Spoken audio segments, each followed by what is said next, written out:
So what up? Hello guys! Welcome back again to my channel. And today, finally, ay nagawan ko na po ito ng vlog ang about sa aking married o yung pagpapakasal. Ano nga ba yung mga kailangan o anong gawin na para makasal ka dito sa Thailand. So ito din po yung request vlog ng ating kababayan na meron po siyang girlfriend at gusto niya din po magpakasal.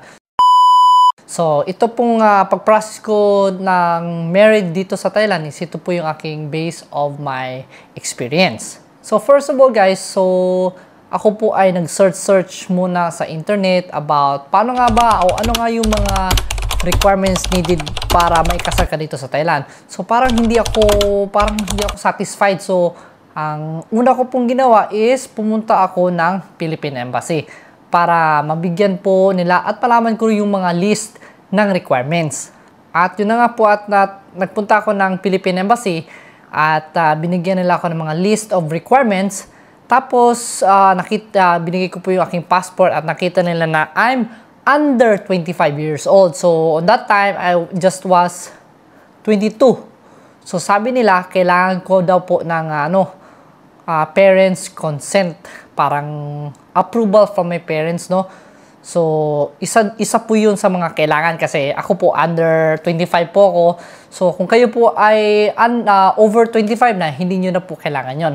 Kasi sabi nila sa akin, kung mag-a-attend na po yung parents ko dito is no need na po, pero hindi po kasi makapunta yung parents ko, kaya kailangan ko po ng parents consent. Tapos yung parents consent guys, gumawa po ako noon. Tapos ko po, parang notary public, parang special of attorney, meron po siyang seal kasi kailangan po yun. At kailangan ko pong ipadala yun original, hindi po pwedeng copy lang. So postal ko din po yun. It takes maybe 5 to 7 days bago po nila ma-receive yung aking parents consent. Tapos pangalawa guys, kasi syempre kahit sa Pilipinas or kahit saan man tayo mapunta sa buong mundo, kung ikakasal tayo, kailangan po natin ng Senomar. So, ngayon, kailangan ko po ng Senomar at saka ng NSO ko po. So, kasi andito po ako sa Thailand, hindi ko po mapaprocess yun sa Pilipinas. So, ang ginawa ko ay gumawa po ako ng letter, tapos meron po siyang special power of attorney na yung aking sister po yung papaasikasuhin ko para po mas hindi na po akong gumastos ng mas malaki kasi pupunta ako doon, gagastos po ako ng ticket. So yung sister ko na po yung pinarasis ko. So kinuha po niya po yung aking NSO tapos yung aking Senomar.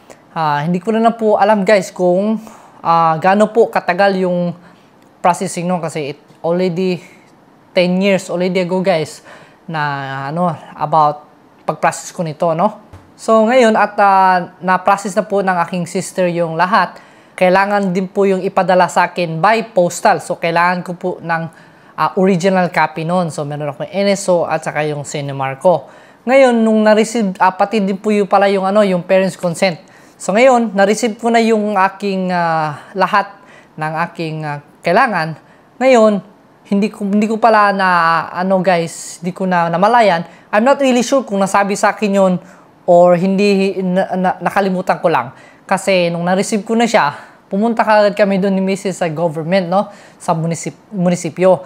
Ngayon, ang sabi na sa akin, ng munisipyo, ay, hindi ito yung tamang requirements. Kailangan namin yung galing mismo sa Philippine Embassy na meron siyang seal na Philippine Embassy at saka pirma nung pinaka-head ng Philippine Embassy dito sa Bangkok, Thailand.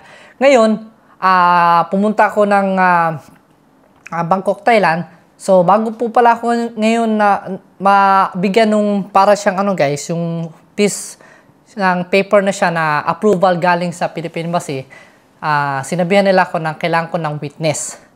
So, total, andun na po ako sa Bangkok, tinawagan ko po yung aking kaibigan na mag-witness sa akin na ikakasal na ako. So, tinawagan ko po siya at umatid po siya doon na ganito, ganyan, siya po yung witness ko na ikakasal na ako sa ganito. Tapos, na-approve na po yun. Tapos, binigyan nila ako ng piece of paper na approve na yung aking na nakalagay doon. Joel Lubiano kong single, ready to marry, blah blah blah, ganoon po.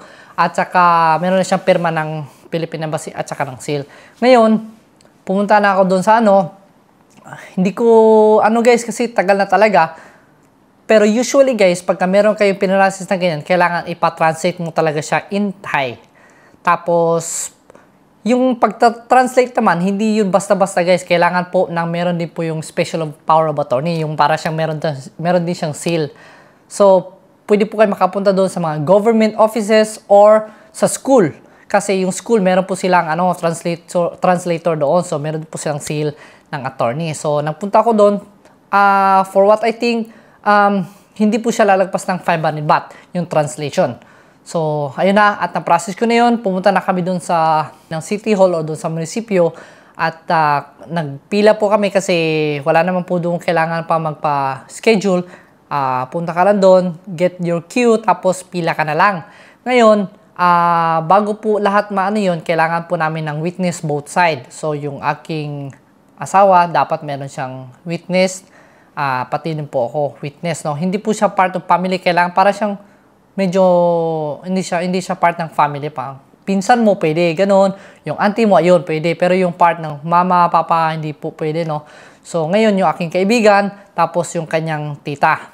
Ngayon, ay, bago po namin, pirma, nagpicture muna kami, ganyan, tapos pirma na. So, after po nung, namin is, it takes maybe a week, guys, kasi yung certificate of marriage, meron po siyang Thai, at saka meron din po siyang English. So, it takes, I think, 1 week po yun, no? Or 3 to 5 days. Hindi ko na talaga ma-sure kasi 10 years na nga po, no? So, dito sa Thailand is, uso po yung, yung dowry, yung para magpapakasal ka, kailangan meron kang pera or gold. So, depende din po yan sa parents. So, yung mama ng asawa ko is sabi niya, hindi naman daw niya kailangan ng dowry. Ang importante lang is, masaya yung anak niya, kaya siyang suportahan, at saka, alam mo na yun, yung parang hindi ako mangangaliwa, ganun. Masaya na daw po siya, hindi niya na po kailangan ng pera. So, I'm very glad na mabait po yung aking mother-in-law about sa dowry thing. Hindi niya na daw po kailangan ng ganun. So, isa din po yung blessing para sa akin. Kasi usually talaga, guys, meron talagang kasagaran dito is may mga dowry. Depende na sa inyo sa usapan ng both side, ng parents ng asawa mo or ng parents mo. Kasi sila yung mag-uusap, ganyan, or kayo na din mismo magde-decide. Depende po yun. So, yan po yung aking experience kung paano ko pinrasis yung aking marriage dito sa Thailand. So, kailangan po na talaga natin ng Sinomar kasi kailangan po natin yan na status na single talaga tayo. So, yung susunod po nating vlog, guys, is yung po yung paano ko ba pinrasis yung aking marriage visa. So, stay tuned lagi para ma-update po kayo kung sino man po yung mga nandito sa Thailand o may mga girlfriend na Thai na gustong magpakasal na, ganyan. So, baka ito po ay makatulong. Or baka, hindi ko lang di po sure kung baka iba na yung rules ngayon about paano iparasis yung inyong Sinomar doon sa Pilipinas or dito sa Bangkok. So, make sure talaga na pumunta kayo doon sa Philippine Embassy para makuha nyo po yung list of requirements. Para sure po kayo, para hindi na po kayo problema sa inyong mga biyahe-biyahe. Kasi kagaya ko, andito po ako sa Pattaya, it takes an hour and a half or maybe 2 hours, it depends. So, pumunta doon sa Philippine Embassy. So, maraming salamat po sa pagpapanood. And huwag niyo pong kakalimutang i-like yung aking video at pati din paki-share and subscribe kung hindi ka pa nakakapag-subscribe sa ating channel para mas grow pa yung ating channel. So, maraming salamat po and God bless you all. Sawadee krap!